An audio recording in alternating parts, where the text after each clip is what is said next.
প্রিয় দর্শক আসসালামু আলাইকুম। সবাই কেমন আছেন? আশা করি সকলেই ভালো আছেন। আমি মোহাম্মদ মেহেদী হাসান, ব্যাপারী মেহেদী অফিশিয়াল চ্যানেলে আপনাকে স্বাগতম। প্রিয় দর্শক, বর্তমানে কিন্তু দুবাই ভিসা নিয়ে সবারই ভিতরে একটি দ্বিধাদ্বন্দ্ব রয়েছে। বর্তমানে দুবাইয়ের ভিসা খোলা নাকি বন্ধ। আমি এর আগেও ভিডিওগুলো দিয়েছি, আপনারা চাইলে দেখে আসতে পারেন। দুবাইয়ের ভিসা কিন্তু সাময়িকভাবে মানে খোলা আছে, খুব কম ভাবে মানে লোকজন দুবাইতে যাইতে পারতেছে। আর আরেকটা বিষয় হইতেছে কি, 1 তারিখের পরের থেকে আগের মতো ভিসা প্রক্রিয়া সহজ হবে। আর আজকে কথা হলো হচ্ছে দুবাইয়ের ফ্যামিলি ভিসা নিয়ে। দুবাইতে কিন্তু ফ্যামিলি ভিসা নিয়ে অনেকেরই অনেক প্রশ্ন, অনেক মতামত। ঠিক আছে, দুবাইয়ের ফ্যামিলি ভিসা কি বন্ধ নাকি খোলা, দুবাই ফ্যামিলি ভিসা কি এখনো যাওয়া যাচ্ছে কিনা, বা দুবাই ফ্যামিলি ভিসা যেতে কি কি লাগে। আজকে এই বিষয়ে কিন্তু এই টপিকে আপনাদের কাছে কিছু তথ্য আমি উপস্থাপন করব। অবশ্যই কিন্তু সম্পূর্ণ ভিডিওটি দেখবেন, নাইলে কিছুই বুঝবেন না, আগাগোড়া মাথা কিছুই বুঝবেন না। তাই সম্পূর্ণ ভিডিও দেখতে হবে। বর্তমানে ফ্যামিলি ভিসাটার কার্যক্রম আসলে বন্ধ আছে, ঠিক আছে। অতটা মানে আপনার ফ্যামিলি ভিসা হচ্ছে না, এক কথায় আপনি বন্ধই ভাবতে পারেন।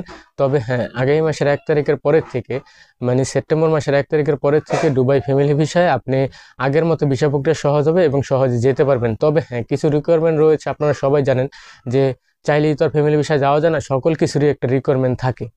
তো দুবাই ফ্যামিলি ভিসার রিকোয়ারমেন্টটা হচ্ছে আপনার হাজব্যান্ডের, যদি আপনার হাজব্যান্ড থাকে, আপনার হাজব্যান্ডের রেফারেন্সেই তো আপনি যাবেন। তো যদি আপনার হাজব্যান্ডের রেফারেন্সে আপনি দুবাই যেতে চান, তাহলে আপনার হাজব্যান্ডের মিনিমাম 5,000 দেরহাম মাসিক ইনকাম লাগবে। অবশ্যই কিন্তু এটা ওই দেশের গভর্নমেন্টকে দেখাতে হবে যে তার মান্থলি 5,000 দেরহাম ইনকাম হয় সর্বনিম্ন। ঠিক আছে, আর বেশি হলে তো আলহামদুলিল্লাহ, তাহলে তো আরও ভালো। আর আরেকটা বিষয় হইতেছে যে আপনার সেকেন্ড যে বিষয়টা, সেটা হচ্ছে ম্যারেজ সার্টিফিকেট। হ্যাঁ, আপনারা যে বিবাহিত, আপনাদের ম্যারেজ সার্টিফিকেট অবশ্যই লাগবে। এই দুইটা জিনিস হইলে আপনি ফ্যামিলি ভিসায় দুবাইতে যেতে পারবেন, কোনো সমস্যা হবে না। তবে হ্যাঁ, আপনার কিন্তু সকল কিছু বুঝতে হবে, ঠিক আছে। আর আপনি এরকম লোকের মাধ্যমে কাজ করাবেন, ঠিক আছে, মানে যারা দুবাই থেকে কাজ করতে চাইতেছেন, নিজের ওয়াইফকে আনবেন। অবশ্যই কিন্তু একটি ভালো লোকের মাধ্যমে, ভালো এজেন্সির মাধ্যমে কাজ করানোর চেষ্টা করবেন ভাই।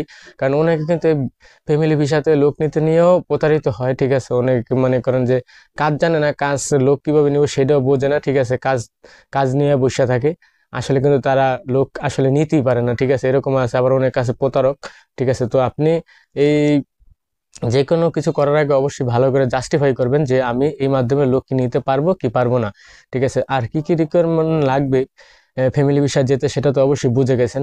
আর দুবাই ট্যুরিস্ট ভিসার বর্তমানে কি পরিস্থিতি, দুবাই ওয়ার্ক পারমিট ভিসার কি পরিস্থিতি, এই বিষয়ে কিন্তু আমার এই চ্যানেলে ভিডিও আছে, চাইলে দেখে আসতে পারেন পিছনের ভিডিওগুলো। আর আরেকটা বিষয় হচ্ছে, আমি কিন্তু এই চ্যানেলে সঠিক তথ্যগুলো দিয়ে থাকি, সবসময় সত্য তথ্যগুলো। কারণ ভাই, আমার ইউটিউব দিয়েও 2 পয়সা ইনকাম নাই যে আমি মনে করেন যে ভিডিও করতে পারলি, যে মনে করেন টাকা কামাইতেছি, ইউটিউব ভিডিও করা দেওয়া দরকার। এলা মানুষ রসগোল্লায় যাক নাহলে গোল্লায় যাক করে আমার দেখে লাভ নেই, আমি ওরকম না। আমার বিষয়টা হচ্ছে, আমি সত্যি তথ্যগুলো আমি আপনাদের মাঝে মাঝে মানে পেশ করব, এটাই আমার হচ্ছে মূল লক্ষ্য। তো যদি আমার ভিডিওটি আপনাদের ভালো লেগে থাকে, অবশ্যই কিন্তু ভিডিওতে একটি লাইক দিবেন এবং চ্যানেলটি সাবস্ক্রাইব করবেন। ফেসবুক থেকে দেখে থাকলে অবশ্যই কিন্তু পেজটি ফলো করবেন। আমার এই চ্যানেলে প্রতিনিয়ত আমি কিন্তু বৈদেশিক বিষয়ে আপডেট দিয়ে থাকি এবং সত্য তথ্যগুলো আপনাদের মাঝে উপস্থাপন করে থাকি। আজকের মতো এই পর্যন্তই। সবাই ভালো থাকেন, সুস্থ থাকেন, আল্লাহ হাফেজ।